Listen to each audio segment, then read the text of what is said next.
Long ago in the land of Israel, a young shepherd boy named David tended his father's sheep in the hills of Bethlehem. He was small, humble, and unknown to the world, but inside him burned a heart of courage and unwavering faith in God. While others saw a simple shepherd, God saw a future king, a warrior. David wasn't just watching sheep. He was learning to trust in the Lord with all his heart. He played his harp and sang praises under the stars, building a connection that would soon face its greatest test. The scene shifts. The Philistines, Israel's fiercest enemies, gathered their forces for war. On one side stood the armies of Israel, on the other, the Philistine soldiers, led by a terrifying champion named Goliath. He was a true giant, over 9 feet tall, completely covered in heavy bronze armor. He carried a massive spear that shimmered like iron in the sun, a weapon that struck fear into the hearts of all who saw it. Every morning and every evening, Goliath would step forward into the valley, separating the two armies, and shout a challenge. "Choose a man to fight me. If he kills me, we'll be your servants, but if I win, you'll serve us." But no one in the Israelite army dared to fight him. For 40 long days, Goliath mocked Israel and insulted the God they served. Fear spread through the camp like a wildfire, until David arrived. David had come to the battlefield simply to bring food to his brothers. But when he heard Goliath's arrogant taunts, his spirit burned with a holy anger. "Who is this uncircumcised Philistine," he cried out, "that he should defy the armies of the living God?" His own brothers laughed at him. The soldiers mocked his youthful passion. But David's faith could not be shaken.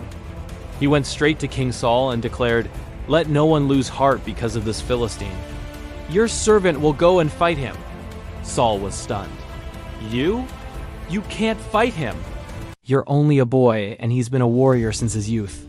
But David replied with confidence, "When a lion or a bear came to steal a sheep from my father's flock, I went after it and struck it down. The Lord who rescued me from the paw of the lion and the paw of the bear will rescue me from the hand of this Philistine." Seeing his unshakable courage, Saul finally agreed and offered David his own royal armor. But when David tried it on, he could barely move. The bronze helmet was too heavy, the coat of mail too cumbersome. He took it off and said, "I cannot go in these, because I am not used to them. The Lord is my strength." Instead, he took his shepherd's staff, walked to a nearby brook, and chose 5 smooth stones, placing them in the pouch of his shepherd's bag. With his sling in hand, he walked into the valley to face the giant.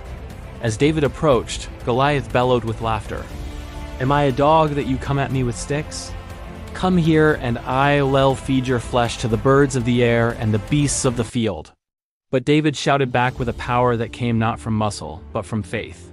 "You come against me with a sword and spear and javelin, but I come against you in the name of the Lord Almighty, the God of the armies of Israel, whom you have defied.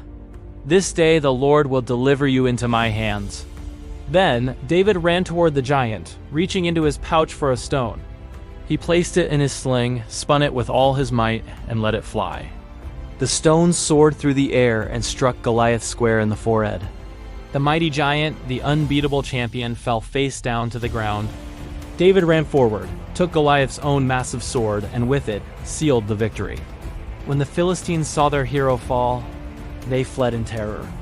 The Israelites chased them, shouting with joy and triumph. David, the shepherd boy who trusted God, became the hero of Israel that day. David's victory wasn't about size, strength, or weapons. It was about faith. He believed that God was bigger than any giant he faced. And that's a truth that echoes through the ages for us today. When fear stands tall, when challenges look impossible, faith in God can bring the victory. If you'd like to hear the full, powerful story of David and Goliath, and many other inspiring Bible stories that can strengthen your own faith, you can get a copy of the Holy Bible in audio format. Listen anytime, anywhere, and let God's Word fill your heart with strength and courage. Check out the link in the description below. Thank you for watching, and don't forget to like and subscribe for more stories of faith.